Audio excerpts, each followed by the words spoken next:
sähköautouutisista hyvää kesää.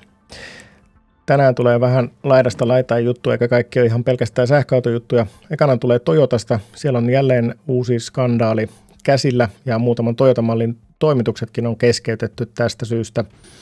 Sen lisäksi tulee noista kiinalaisten autojen tuontitulleista vähän juttua. Polestarin toimitusjohtaja muun muassa vähän ihmettelee niitä. Ja lisäksi vielä sitten ehkä tämmöinen vähän viihteellinen osuus loppuun. Loppukevennys ehkä. Uuden Tesla Model 3 Performancen suorituskykymittauksia on nyt tullut nettiin. Mutta aloitetaan tuosta Toyotasta. Siellähän oli tässä talvella Daihatsulla oli tämmöinen päästömittausskandaali, eli päästöt oli Toyotalla, Daihatsu on siis Toyotan omistama automerkki, niin paljon suuremmat, eli siellä oli tehty tällaista päästöhuijausta, mistä Volkkarikin jäi tuossa viime vuosikymmenellä kiinni. No, nyt ei mennyt kauan, niin Toyota on jälleen uuden skandaalin kourissa. Siirrytään itseään tuohon vähän keskemmälle. Siellä on nyt 3 kurantin, eli tällä hetkellä tuotannossa olevan mallin tämmöisessä turvallisuustestauksessa havaittu puutteita, eli huijauksia. Siellä on jalankulkijatörmäysturvallisuustesteissä huijattu, eli nämä autot ei ole niin turvallisia kuin säännöt vaatii. Siellä on 2 Corolla-mallia, ja sitten nämä Corollat oli semmoisia, mitä ei mun tietääkseni Suomessa, en ole kyllä niin syvällisesti perehtynyt Toyotan mallistoon, mutta nämä mallit on Corolla Fielder ja Corolla Axio. Eli nämä on kotimaan markkinaan, eli Japanissa myynnissä olevia mallia. Mutta sitten siellä on Yaris Cross myöskin mukana näissä malleissa. Ja Yaris Crosshan on Suomessakin myynnissä oleva malli ja itse asiassa tuoreimmassa tekniikan maailmassa voitti tämmöisten kompaktisuvien tai kompaktikatumaasturien vertailun. Mutta nyt on käynyt ilmi, että törmäystesteissä on huijattu ja Toyota on joutunut keskeyttämään toimitukset. Siellä on myös muutamia vanhoimpia malleja, muun muassa Crown ja Lexus RX, mutta ne on jo tuotannosta poistuneita malleja, että sikäli nyt ei tämänhetkiseen tilanteeseen vaikuta, mutta käynyt ilmi, että myöskin näiden testeissä on ollut sitten on huijattu. Sitten siellä on ollut mukana pari muutakin japanilaista valmistajaa, Mazda ja Yamaha, ja kaikkien näiden 3 japanilaisen autojättien osakkeet onkin sitten ollut laskussa tässä maanantaina, ja täällä Akio Toyoda kumartelee ja pyytelee anteeksi ihmisiltä, että ollaan taas toimittu väärin. Ja nämä tuotannon keskeytykset tai toimitusten keskeytykset koskee 2 tuotantolinjaa, jotka tuottavat 130 000 ajoneuvoa vuodessa. Ja mittakaavaksi niin Toyota valmistaa vuodessa 11 miljoonaa henkilöautoa. Mazdalla siellä on Mazda 2 ja Roadster RF. Näin. Eli aika tavallisia loppujen lopuksi tämmöiset erilaiset huijaukset kaikissa näissä normeissa ja päästövaatimuksissa, että näitä pulpahtelee nyt tässä tasaista tahtia. Toyotan osakkeet tippu tosiaan 1,8% sitten ja Mazdan 3,3%. Sitten Jeep on nyt tiisannut tai kiusoitellut tällaisella tulevalla mallilla Wagoneer SEV, ja se tulee olemaan sitten, no ehkä mun mielestä vähän erikoista sanoa, että se on Model Yn kilpailija, koska se on 10 senttiä pidempi, mutta vaikuttaa, että hinta on aika merkittävästi korkeampi, eli tuolla Jenkeissä se on, tässä nyt oli $71,000, ja sehän nyt on siis merkittävästi kalliimpi kuin Model Y, että ei sitä nyt ehkä ihan suoraan voi verrata, että jos nyt suoraan tuo jenkkihinnan kääntäisi euroiksi, niin 65 500, mutta täällähän nyt sitten luonnollisesti hinnat on korkeammat. Siinä on toimintamatkaa 300 kilsaa, eli 300 mailia, eli 480 kilsaa, ja tästä tulee pelkästään akkuautoversio BEV, Eli siinä ei ole muille voimalinjoille tilaa tässä tuotteessa. Ja tämä on ensimmäinen Stellantiksen auto, joka tulee tällä Stellantiksen STL Large arkkitehtuurilla myyntiin.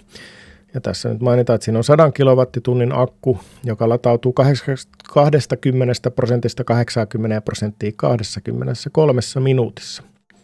Ja pituus melkein tuo vajaa 4,9 metriä, kun taas sitten Model Y on toi 4,75 metriä.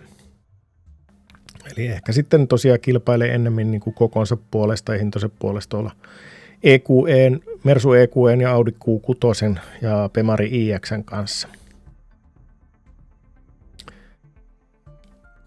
Sitten vähän näistä rankaisutulleissa. Jenkeissähän on nyt tullut yli 100% tullit kiinalaisille sähköautoille. Ja jos Trumpia uskomista, niin myöskään se, että perustetaan tehdas Meksikoon, ei tule auttamaan. Mutta asiantuntijat uskoo, että mä nyt olen kertonutkin tässä joku aika sitten, että Euroopassa maksetaan hyvin suurta tämmöistä Eurooppa-lisää näissä kiinalaisissa autoissa.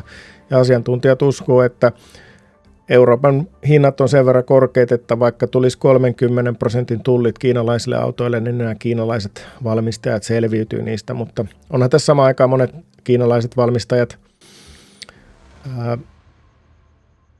perustamassa tehtaitaan tänne Eurooppaan. Yksi tosin lähti, oliko se nyt Great Wall-niminen kiinalainen firma, niin päätti sulkea Euroopan toimintonsa ja sieltä olikohan 100 vai 150 työntekijää sitten sai lähteä, mutta kuvassa näkyvä BYD esimerkiksi on kovaa vauhtia rakentamassa EU-hun tehdasta. Mutta Jenkkien suunnalta sitten Polestarin toimitusjohtaja on hämmästynyt näitä uusia jenkkitulleja, että se on niin kuin, vähän tämmöistä sekavaa, kun päivässä voi tullit nousta 100%, eli siellä oli aikaisemmin ollut 27,2% ja nyt se on sitten nousemassa 102,5% noin tullit siellä. Ja no, Polestaria Kiinassa valmistettuna autona, niin Polestarin toimitusjohtaja tietenkin on hyvin harmissaan tästä hommasta, että tällaiset tullit on tulossa ja vapaakauppa ei ole helppoa enää. Näin se menee.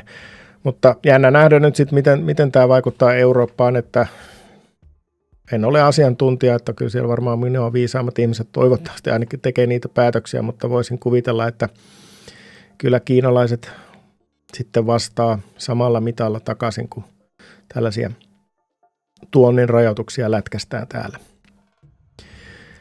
Ja kiinalaisten vielä puheen ollen, niin Renaulthan piti tehdä tämä halpa sähköauto yhteistyössä Nissanin kanssa, mutta ne suunnitelmat sitten meni karille. Mutta Renaultpa ei jäänyt sitten seisomaan tumput suorina, vaan nyt on jo löytynyt uusi kiinalainen partneri ja he alkoivat tehdä tämän edullisen Renault Twingon nyt sitten kiinalaisen partnerin kanssa. Jaha. Tuosta. Eli se tulisi olemaan toi alle 20 000 euron auto. Se tulee olemaan projektia vetää Ampere, se on Renaultin sähköautojen osasto ja näin poispäin. Että sieltä Renaultakin tulossa sitten edullista sähköautoa ja nythän tässä on kovasti ollut puhetta, että se BYDn Seagull olisi tulossa myöskin tuonne alle 20 000 euron hintaluokkaan. Tässä puhutaan, että ensi vuonna. Noin. Ja sitten viimeiseksi tämmöinen loppukevennys. Tämä uusi Tesla Model 3 Performance on nyt sitten tehty Dragylla suorituskykymittauksia.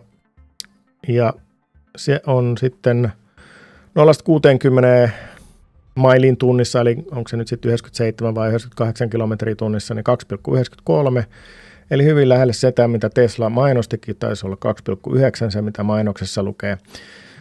Se, mitä mainoksessa ei lukenut, oli varttimailin aika, niin se on 10,92, eli niin kiihdytysautoilijat puhuu silloin 10 sekunnin autosta, jos se aika alkaa 10, niin silloin se on 10 sekunnin auto. Eli toi vanha Model 3 Perfi, hän oli 11,7 sekuntia, että ihan hyvä parannus. Mutta näissä luvuissa nyt kannattaa muistaa se, että Euroopan ja Pohjois-Amerikan Model 3 Performance on erilaisia. Eli tämä Eurooppa-versiossa on hituisen vähemmän tehoja. Se johtuu eri akkuista, akkukemiasta. Tässä Pohjois-Amerikassa valmistetussa versiossa on Panasonicin kennot ja vähän enemmän tehoa, kun taas sitten tässä Suomessakin myydyssä Perfissä on LGn, se on Kiinassa valmistettu ja siinä on LGn kennot ja pikkasen vähemmän tehoa sitten. Eli voi olla, että painuu 11 sekunnin autoksi tämä Euroopan versio, koska toi 0-100 taisi olla oikeus nyt 3,1 sekuntia. Ja mikä tästä nyt tekee erityistä, mä en nyt rupea tätä mistään tekijänoikeussyystä näyttämään tätä videota, mutta löydätte varmasti tämän itsekin.